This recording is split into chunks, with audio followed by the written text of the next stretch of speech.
The day I met Tom was ordinary until it wasn't. I was in the middle of my shift at the appliance store, my mind on selling dishwashers and fridges, when he walked in. He looked lost among the aisles of shiny new machines. "Can I help you find something?" I asked, stepping up with my best customer smile. "Yeah, I need a good dishwasher for my folks. They've been nagging me about getting a new one," he replied, looking relieved to have some help. We walked over to the latest models, and I started into the details, the energy efficiency ratings, the capacity, different features. I could tell he was impressed. "This one's pretty top-notch. It's got all the bells and whistles your parents could want," I explained, pointing out the sleek design. "You sure know your stuff," he said with a chuckle. I wouldn't have guessed half of this stuff. Girls usually aren't into all these techie details, right? I just smiled, used to the comment. Well, I like to prove people wrong. We talked more about the specs, and eventually, he picked one out. "Thanks for the help. I would have been here all night figuring this out." "Glad I could help. Your parents are gonna love it," I said, ringing up the sale. That could have been the end of it, but as I was closing up shop, Tom was there again, leaning against his car, waiting. "Hey," he said as I approached. "I was thinking, maybe you could help me set it up. Just to make sure I get all the features working right. And maybe grab a coffee afterward?" I hesitated, a bit taken aback. "Sure, I guess. Just let me grab my things." Over coffee, Tom was easy to talk to. He had a lightness about him that made you want to open up. We talked about everything: work, movies, music. When he asked about my family, I kept it simple. Not much to tell, really. Raised by my grandma, now it's just me. She left me her house after she passed a couple of years back. "Sorry to hear that," he said, his face softening. "Must be tough, being on your own." "It's all right. Keeps things simple," I shrugged, not wanting pity. "What about you? You mentioned your family earlier," I prodded, changing the subject. "Oh, the whole crew. My parents, 2 younger sisters, all crammed into one apartment. It's chaotic but fun," he laughed. "You'll meet them, I'm sure. They'd love to meet the girl who finally made me do my dishwasher duty." After that day at the cafe, things between Tom and me picked up speed like a whirlwind. We started meeting more, each date smoothly leading into the next. The connection was undeniable. We could talk for hours and still find things to laugh about. Before I knew it, love wasn't just a possibility, it was the real, palpable thing between us. A few months in, under a starlit sky in the local park where we had our 5th date, Tom dropped to one knee and asked me to marry him. The proposal was simple, no extravagant gestures, just him and me and a promise of a future together. I said yes, without hesitating. The day I was supposed to meet Tom's family, I was a bundle of nerves and excitement. This could be the start of having that big, loving family I always wanted. Tom picked me up around noon, and we drove over to his family's apartment. He knocked, and the door swung open almost immediately, pulled by a whirlwind of a woman who must have been his mom. "Tommy. And you must be Carly," she exclaimed, pulling me into a hug that nearly knocked the breath out of me. Come in, come in." The apartment was buzzing with voices and the clatter of dishes. It was smaller than I expected for so many people, every inch filled with life and clutter. "Carly, this is my dad, and those chaos agents are my sisters, Liz and Anna," Tom introduced, as each nodded or waved. "Nice to meet you all," I said, my voice slightly shaky. "We heard a lot about you. A girl expert in electronics, huh? Unusual," his dad commented, sizing me up. I smiled, trying to take it in stride. "Yeah, I've been into it since I was a kid. Keeps me on my toes." As we all settled into the cramped living room, Tom's mom brought out some snacks, and the interrogation began. "So, Carly, Tom says you're all on your own now? Raised by your grandma?" Liz asked, a bit too casually. "Yeah, it was just us for the longest time. She passed a couple of years ago, so now it's just me," I replied, feeling a bit exposed. And this dress, is it vintage? Like from your grandma's closet? Anna chimed in, a smirk playing on her lips. I glanced down at my dress, a simple floral one that I thought was pretty retro but cute. No, it's from a thrift store downtown. They both laughed, and even Tom joined in a bit. That's our Anna, always quick with the jokes, he said, elbowing her lightly. Yeah, I can see that, I muttered, feeling the heat rise in my cheeks. The afternoon dragged on with more questions and a few more jabs that Tom's parents and sisters threw my way, all under the guise of good-natured teasing. By the time we left, my initial excitement had deflated completely. In the car, I was quiet, processing the afternoon. They liked you, I could tell, Tom said, trying to be reassuring as he drove. Did they? Felt more like I was on a talk show getting grilled, I replied, staring out the window. That's just their way. They tease because they care. You'll get used to it, he said, reaching over to squeeze my hand. A few months after the awkward meeting with Tom's family, we got married. It was a modest wedding, mostly because I didn't have many relatives of my own to invite, and also because we wanted to keep things simple. The celebration was filled with Tom's relatives, who brought their loud and uncouth manners to the forefront. Throughout the day, they were boisterous, inserting themselves into every detail. They made jokes about my dress, saying it was too conservative for such a joyous occasion, and they didn't shy away from tossing crude jokes about our wedding night my way. I tried to brush it off, laugh along, but each comment chipped away at the joy I should have felt on my day. Tom noticed I was getting uncomfortable, squeezed my hand under the table, and whispered, "Just a few hours, we'll get through this together." His words were meant to comfort, but the promise of a together was starting to feel heavier than I expected. It hadn't been long since we moved into my house, a place I cherished for its peace after a long day of work. But that peace was quickly shattered one afternoon when I came home to find lights blazing through the windows. Confused, since Tom was supposed to be at work, I pulled out my phone and dialed him. "Hey, I'm outside the house, and the lights are on. Did you leave them on by accident?" I asked, key in hand, hesitating at the door. "No, I gave Liz my key. She wanted a quiet place to study." Tom's voice came through nonchalantly. I unlocked the door and pushed it open, my heart rate picking up. "You what? Why didn't you ask me first?" "She's my sister, babe. It's not a big deal. Gotta go, talk later," he said before hanging up. Stepping inside, I found Liz sprawled on the couch, my laptop open in front of her. The room was a mess, snack wrappers everywhere, cushions askew. I felt my pulse pounding in my temples. "Liz, what are you doing with my laptop?" I demanded, trying to keep my voice steady. She glanced up, unfazed, and shrugged. "Just borrowing it. Chill, we're family now, right? That doesn't mean you can just take my things without asking." "That's not how this works," I snapped, feeling the anger bubble up inside me. She rolled her eyes, closing the laptop with a snap. "Geez, don't get all wound up. I always borrow stuff from my sis. What's yours is ours now, isn't that what family is about?" I took a deep breath, trying to calm myself. "No, Liz. I need you to ask first. You can't just come in here and take over." She scoffed, standing up and stretching. "Whatever.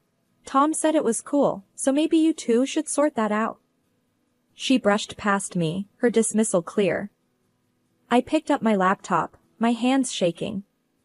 That evening, when Tom came home, I was ready for a confrontation. "Tom, we need to talk about your sister using our house like it's her own personal hangout," I started, the moment he walked in. He dropped his keys on the table and frowned. "Carly, she's just a kid. She's not hurting anything. Why are you making a big deal out of this?" "She's not a kid, she's an adult, and she's disrespecting our space. Your family is overstepping, and you need to see that," I argued, feeling my frustration grow as he stood there, unmoved. "Look, my family is just like that. They're open with each other, You're being too uptight about it, he countered, his voice raising slightly. Open doesn't mean entitled to invade my privacy or take my things without permission, Tom. That's not open, that's overbearing, and it's not okay. I shot back, my voice echoing in the now tense room. Tom sighed, rubbing his forehead. Okay, I'll talk to her. Just, try to be a little more flexible. Yeah. For me? After he went to call Liz, I sat down, feeling defeated. The ease with which my sanctuary had been invaded left me uneasy. I had always valued my space and privacy, but now I wondered just how much of that I'd have to give up. I thought weekdays were tough, but weekends turned out to be the real trial. It started one Saturday when Tom casually mentioned that his parents wanted to drop by. I didn't think much of it then, figured it'd be a quick hello and goodbye. Boy, was I wrong. That morning, I was sipping coffee in the kitchen when the doorbell rang. Tom hadn't even gotten out of bed yet, and there they were, his parents, bursting through the door like it was their own. Morning, Carly. His mom greeted loudly, as if it was the middle of the day. We thought we'd come and spend the day. Hope that's all right? I was cornered, not really given a chance to say no. Sure, come in, I managed, stepping aside as they barged in with bags of who knows what. His dad didn't waste any time. Where's Tom? Still sleeping? That boy could sleep through a tornado. I just nodded, feeling my weekend relaxation slipping away. Soon, Tom stumbled in, rubbing his eyes. Oh, hey, Mom, Dad. What's up? Just thought we'd visit. We brought stuff for a barbecue. You got charcoal, right? His dad said, already heading to the backyard. The day blurred into a chaos of cooking, laughing, and more family members than I expected turning up. It wasn't long before Tom's sisters arrived, and the house filled up with noise and people. They took over the living room, the kitchen, every bit of space, while I was nudged here and there, my role reduced to that of a spectator in my own home. I tried to keep my cool, even managed to smile through it all. But when his mom started directing me around, that's when I felt the pinch. Carly, darling, could you whip up some of your salads? And maybe see if we need anything from the store? It was more a command than a request, and it stung. Sure, I'll check what we have, I said, forcing politeness. As the day wore on, the visit morphed into a full takeover.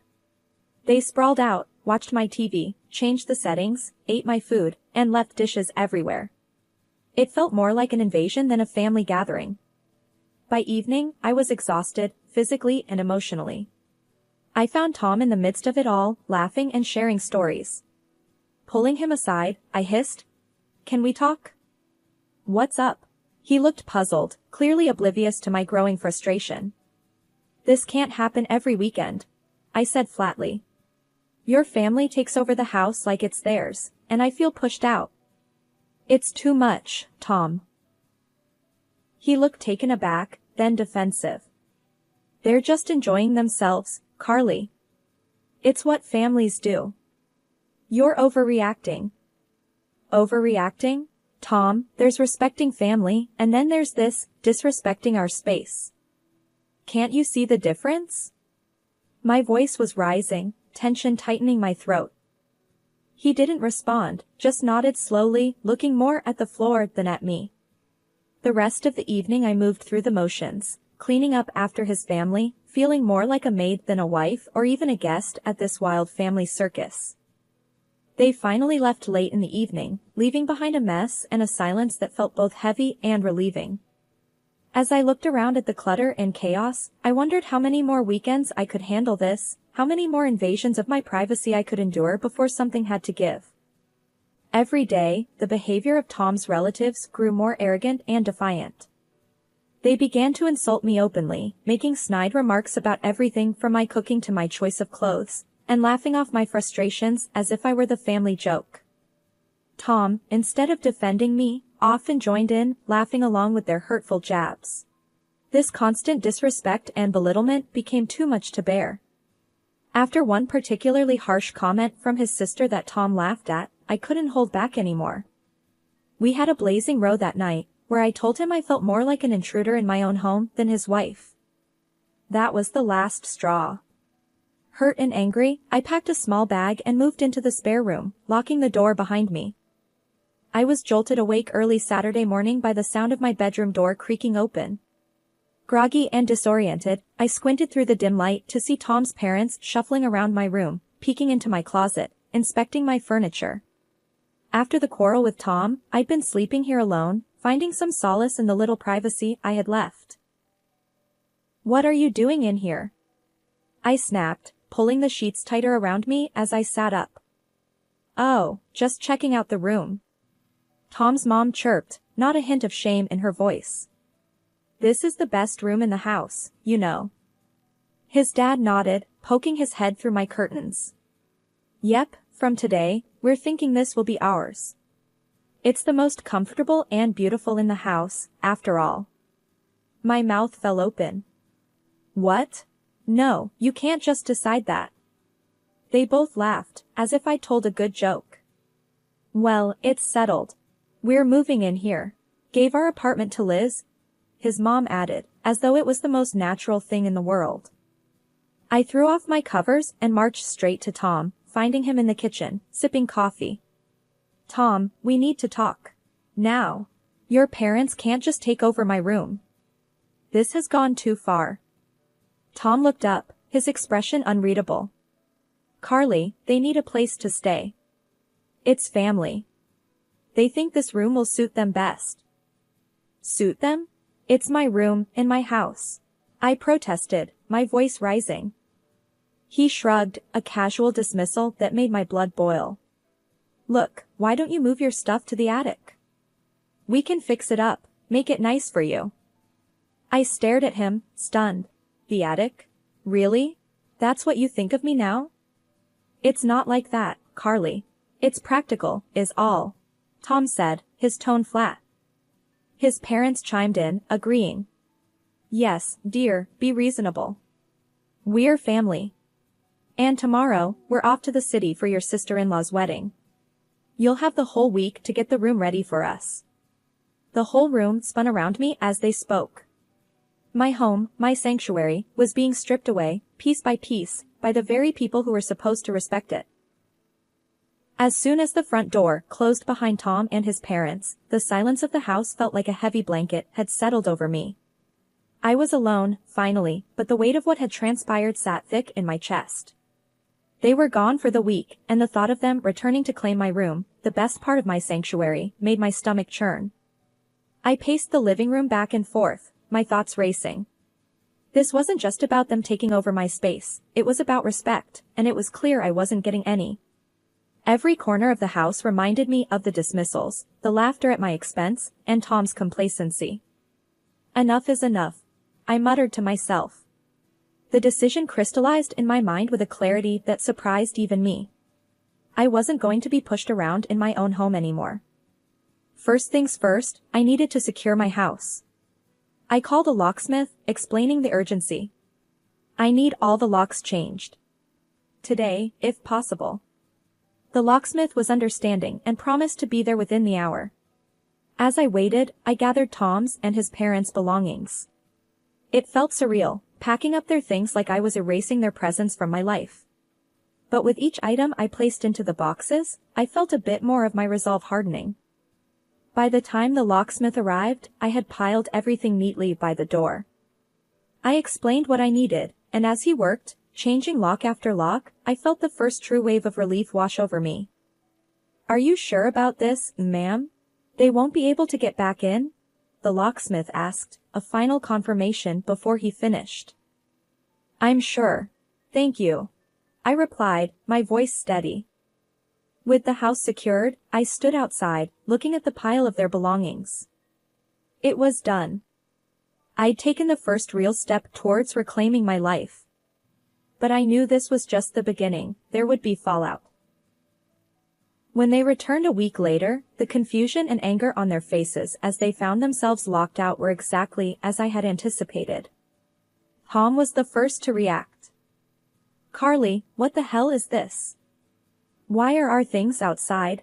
He shouted from the other side of the door, his knocks loud and persistent.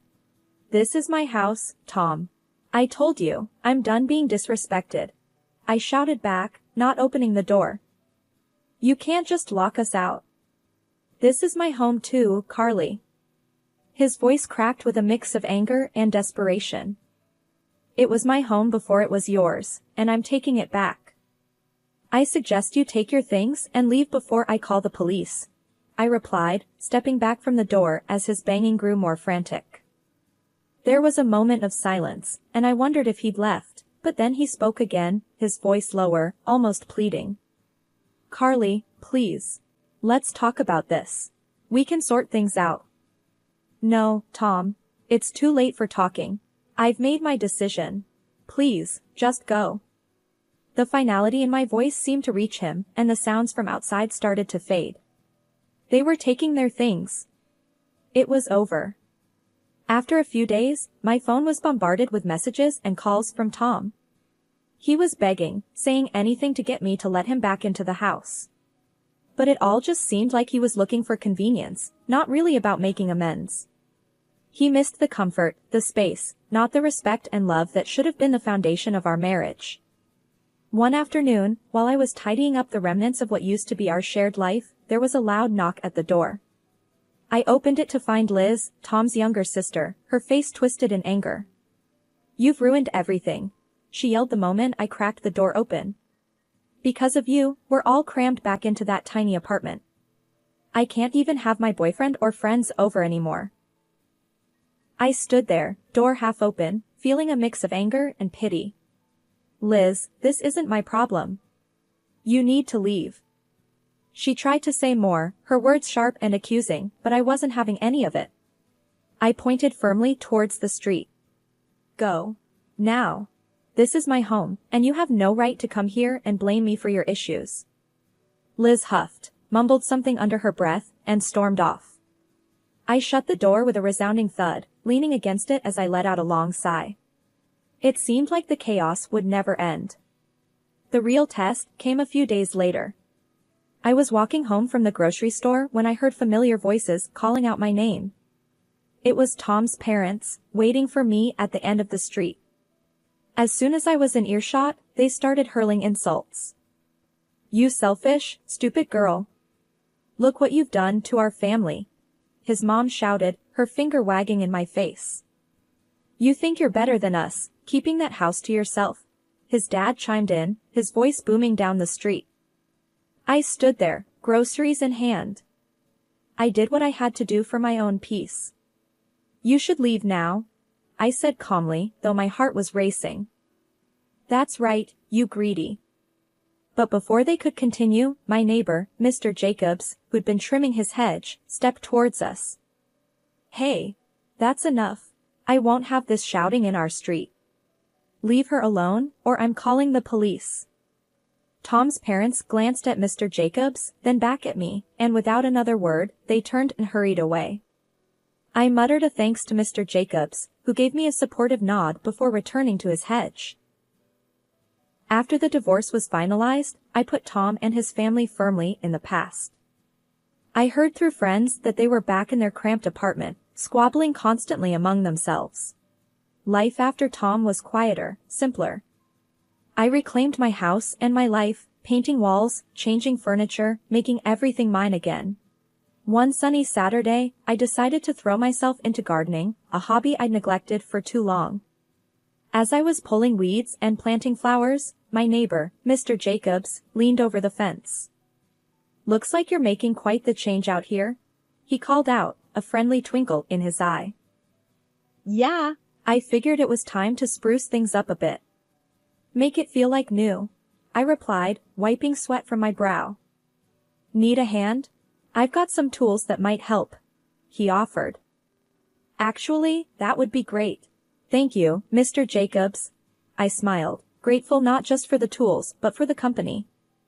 As we worked side by side, Mr. Jacobs shared stories of his own life changes and challenges, making me feel less alone in my journey. "You know, Carly, starting over isn't a sign of giving up. It's a sign of being strong enough to move forward," he said, patting down some soil around a new plant.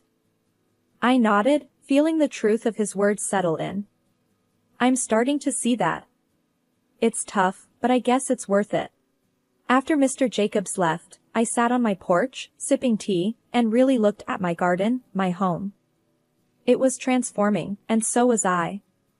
The sense of peace was new, hard-won, and deeply cherished. That night, I made dinner for myself, a simple meal enjoyed at my kitchen table by the window. The house was quiet, but it was a good quiet, filled with potential and new dreams. I was on my own, yes, but I was truly myself again, stronger and surer than before. Life had thrown me curves, but here I was, ready to face whatever came next with a brave heart and a clear mind.